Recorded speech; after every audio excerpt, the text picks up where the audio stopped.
फारास देश का राजा था, बहुत नाम वाला और शक्तिशाली।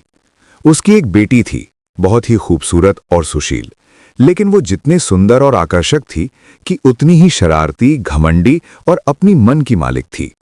वो किसी को भी अपने काबिल नहीं समझती थी। राजा ने सोचा कि एक बार में ही हर जगह के राजकुमारों को बुलाया जाए और फिर भरे दरबार में राजकुमारी को अपना पति चुनने का मौका देना चाहिए, ताकि वो अपनी मर्जी का वर चुन ले। दरबार लगा। राजकुमार, नवाब, जमींदार वगैरह अपने पद के अनुसार बैठ गए। हर कोई अपनी अपनी वेशभूषा में खूब बना सवरा था। शान और शौकत दिखाने का इससे बढ़कर और क्या मौका होता। जब दरबार भर गया, सारे मेहमान आ गए, तो राजकुमारी आई और एक सिरे से हर एक को परखी हुई निगाहों से देखती हुई चली। राजा हो या आम आदमी, अमीर हो या गरीब, सब एक ही माता पिता आदम और हव्वा की संतान हैं। जैसी अल्लाह ने सूरतें बनाई वैसी ही तो होंगी। हर तरह की शक्लें थी, काले भी थे, गोरे भी थे, लंबे भी, छोटे भी, मोटे भी और पतले भी। अपने स्वभाव के अनुसार किसी की दाढ़ी थी, कोई दाढ़ी मुंडवाए हुए था। लेकिन राजकुमारी उस समय भी नहीं मानी। जिसके पास से गुजरती मजाक उड़ाने लगती। किसी को काली सूरत वाला बताती, किसी को पतला दुबला, किसी पर बंदर के मुंह का ताना कसती। एक के बाल घुंघराले थे, उसको छोटी मुर्गी बना दिया। एक का चेहरा गोल था, उसे गोल आलू कह दिया। ओवरऑल इस तरह हर एक को कुछ न कुछ कहती और बुरे बुरे चिढ़ाने वाले नाम रखती। एक सबसे बड़े राजकुमार के पास पहुंची। उस राजकुमार की दाढ़ी थी लंबी और घनी। वो अपने साथ वालों से कहने लगी, ये खासा दाढ़ी वाला पहाड़ी बकरा लगता है। अरे बकरा नहीं तो मैं इसे रेशेदार कहूंगी। राजकुमारी की कही हुई बात उस बेचारे राजकुमार पर ऐसी लगी कि उस दिन से उसका नाम ही रेशेदार राजकुमार मशहूर हो गया। मगर राजकुमारी की ये बात उसके दिल में कांटे की तरह चुभ गई। अंदर ही अंदर गुस्सा और अपमान सहता हुआ वापस अपने देश में चला गया। उसको आश्चर्य था कि एक राजकुमारी, इतने बड़े राजा की बेटी और ऐसी जुबान की कड़वी, किसी का लिहाज नहीं। राज्य के मेहमानों के साथ इस कदर बुरा बर्ताव।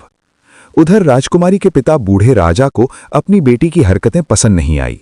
वो खामोश हो गया। बेटी से तो कुछ कहा नहीं, लेकिन कसम खा ली कि अब उसकी सजा ये है कि जो पहला भिखारी महल के दरवाजे पर आएगा, उसी के साथ इसका विवाह कर दूंगा, चाहे ये राजी हो या ना हो। 2 दिन के बाद एक चलता फिरता सारंगी बजाकर भीख मांगने वाला फकीर आ गया और महल के झरोखे के नीचे खड़े होकर अपनी सारंगी बजाने लगा और गाना गाकर भिखारियों की तरह आवाज लगाने लगा। राजाओं के दरबार से कुछ गरीबों का भी भला हो जाएगा। राजा पहले तो समझा था कि कोई राहगीर या गाने वाला होगा। ये आवाज सुनकर सिपाही को हुक्म दिया, अंदर बुलाओ। भिखारी अंदर आया तो निहायत फटे हाल, परेशान, दाढ़ी और सर के बाल उलझे हुए थे, भयानक सूरत, टूटी हुई सारंगी हाथ में। राजा ने कहा, ये क्या है? भिखारी ने कहा, ये भीख मांगने का बर्तन। राजा ने कहा, तुम इसे बजाते हो? वो कहने लगा, बजाना क्या, इसी के सहारे तो गुजारा करता हूं। राजा ने कहा, अच्छा कुछ सुनाओ तो सही। भिखारी ने राजा की बड़ाई की और राजा के सामने कई गीत बजाए और दुआएं देने लगा कि राजपाट सलामत रहे, भिखारी की झोली भर दे।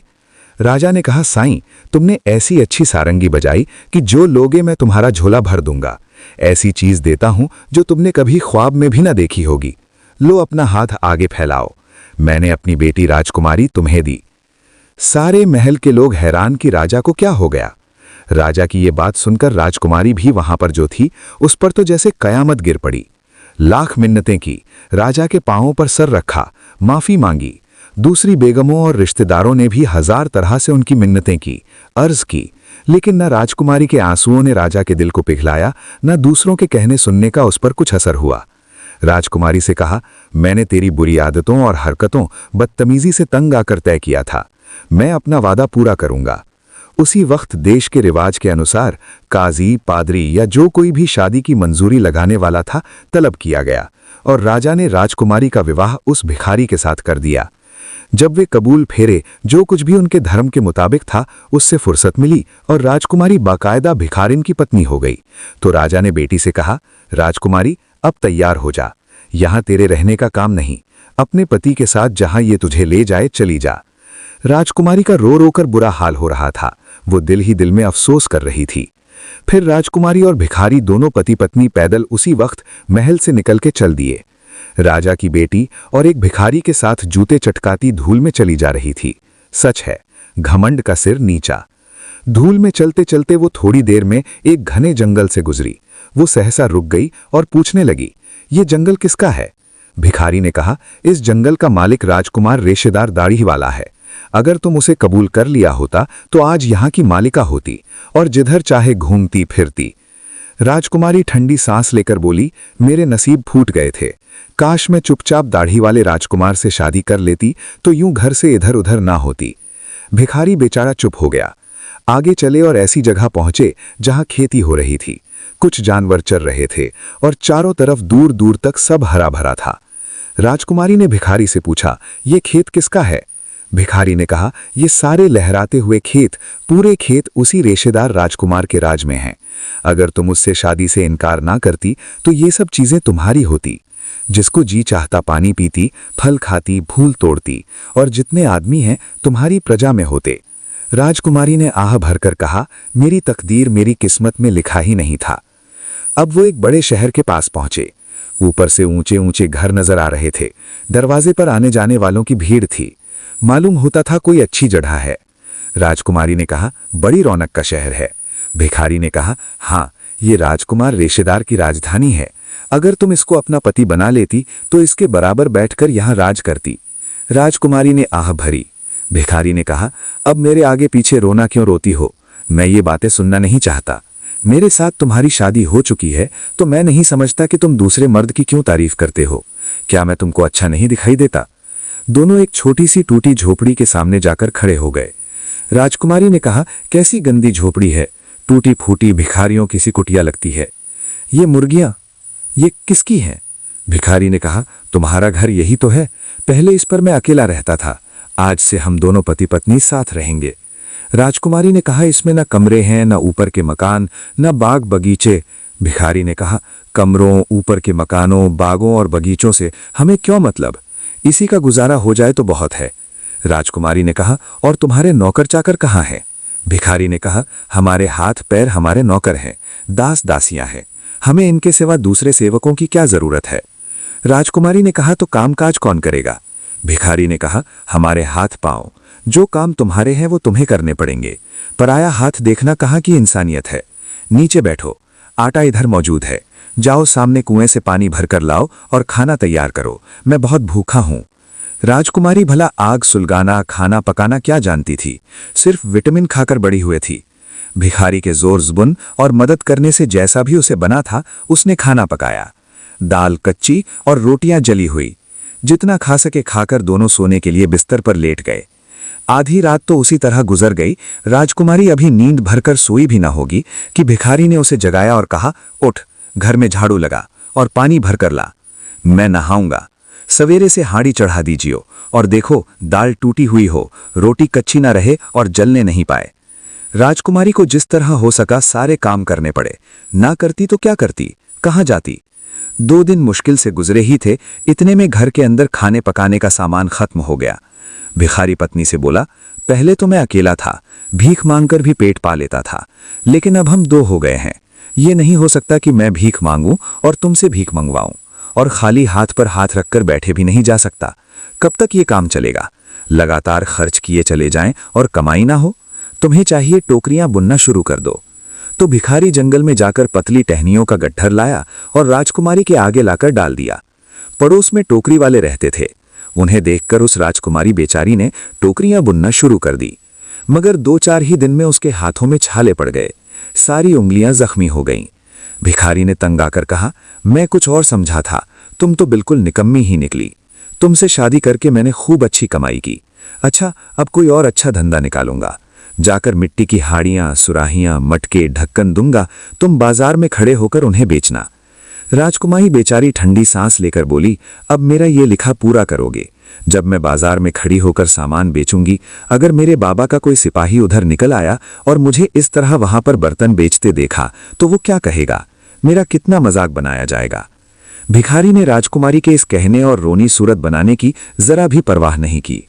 सुबह ही भिखारी ने बर्तनों का ढेर घर के बाहर लगा दिया। राजकुमारी बेचारी दिल में अंदर ही अंदर रोती रही। अब राजकुमारी ने बाजार के एक कोने में दुकान लगाकर बैठ गई। बैठे देर नहीं हुई कि एक सवार घोड़ा दौड़ाता आया और राजकुमारी की दुकान को रौंदता हुआ निकल गया। बर्तन टूटकर ठिकरा हो गए, पर एक भी सलामत ही न बचा। राजकुमारी मिट्टी देखकर रोने लगी। रोने के सिवा और क्या करती? उसने क्या गुनाह किया था?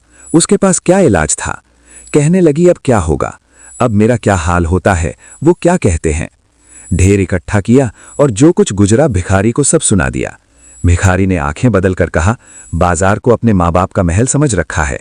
मैं तो पहले ही जानता था कि तुम इस काम के भी काबिल नहीं हो।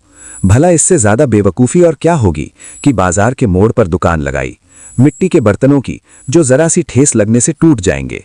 मालूम हो गया अब कि तुम इस किस्म का कोई काम करने के काबिल नहीं हो। अच्छा, मैं शाही महल जाता हूँ। वहां पूछूंगा, पर शायद रसोई घर में किसी काम करने वाली की जरूरत हो। भिखारी महल गया और थोड़ी देर में राजकुमारी को ले जाकर राजमहल में छोड़ आया। राजा की बेटी राजकुमारी जूठन उठाने वाली बन गई और खाना पकाने वालों के हाथ के नीचे बुरे से बुरे और गंदे से गंदे काम करने लगी। रात को घर आने की इजाजत मिल जाती थी और रसोई घर की दासियां तरस खाकर घर ले जाने के लिए उसे एक आदमी का पेट भरा हुआ खाना दे देती थीं। इस तरह दोनों पति पत्नी का गुजारा होने लगा। राजमहल में रहते और रसोई घर की नौकरी करते 2-4 ही दिन हुए होंगे कि राजकुमारी ने सुना कि राजा का बड़ा लड़का राजकुमार दुल्हन लेने जा रहा है। उस महल के नीचे से बारात गुजरेगी, राजकुमारी कान लगाए बैठी रही। ज्यों ही बाजे गाने की आवाज आई, तुरंत रसोई घर के बाहर की तरफ वाली खिड़की खोलकर खड़ी हुई और बारात का तमाशा देखने लगी। बड़ी धूमधाम थी। सोने की अंबारियों वाले हाथी और घोड़ों की बग्गी, अमीर वजीर, फौज के सरदार, मुख्य दरबारी, जमींदार वगैरह सुंदर पोशाकें पहने दूल्हा के साथ थे। राजकुमारी को ये ठाट बाट देखकर बहुत दुख हुआ। उसके दिल पर बहुत चोट भी लगी। आंखों में आंसू भर आए। वो बोली, मैंने अपने हाथों से अपना नसीब खो दिया। अगर मैं घमंड ना करती तो इस दुर्दशा को ना पहुंचती, एक भिखारी के पल्ले ना आती। इतने राजकुमार और नवाबजादे आए थे। उस दाढ़ी वाले राजकुमार में आखिर क्या बुराई थी? राजकुमार तो था, भिखारी तो नहीं। जुलूस अभी महल के नीचे था। आज उसे बहुत सारा काम दिया और राजकुमारी से कहा कि अब यहां कोई काम नहीं है, अपने घर जा और खा पीकर सवेरे से आ जाना। राजकुमारी खाना लिए घर जाने के रास्ते से दरवाजे पर आई। रसोई के दरवाजे पर पहुंची ही थी कि राजकुमार दूल्हा बना हुआ सामने आ गया और हाथ पकड़ लिया और कहने लगा, कहाँ चली? तुम मेरे साथ शादी के जलसे में शरीक नहीं होगी, तुमको मेरे पास बैठना ही पड़ेगा।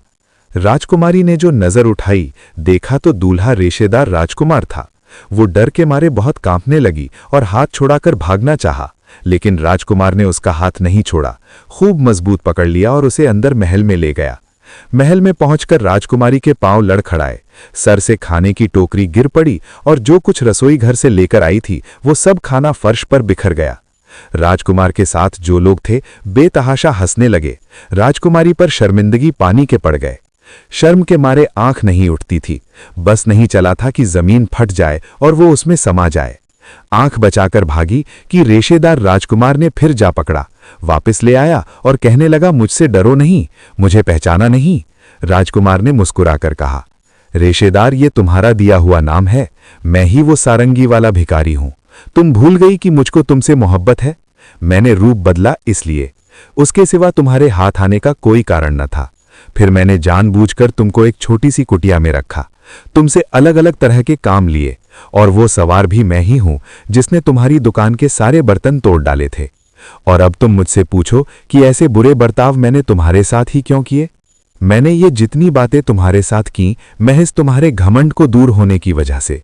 मैं चाहता था कि तुम मेरे राजपाट की हिस्सेदार बनो, तो आदमी और इंसान बनकर, ताकि तुम अपनी सारी बुरी आदतें छोड़ दो। ये तुम्हारे हक में अल्लाह की तरफ से एक सजा लिखी थी। तुम्हें सुधारने और तुम्हारी अकल ठिकाने पर लाने के लिए ये चंद दिन के दुख जरूरी थे। तुमने जो ताने दूसरों पर और मुझ पर उड़ाए थे और नफरत के बर्ताव किए थे, उसका नतीजा तुमको भुगतना चाहिए था। अब अल्लाह की मेहरबानी से वक्त आ गया कि तुम मलिका कहलाओ और अपनी मेरी शादी के जलसे देखो। उसी वक्त महलों का प्रबंधक तोहफे तहाइफ खाने के सामान को लेकर हाजिर हुआ। बड़ी बड़ी थालियों में किस्म किस्म के जेवर और बेहतरीन लिबास थे।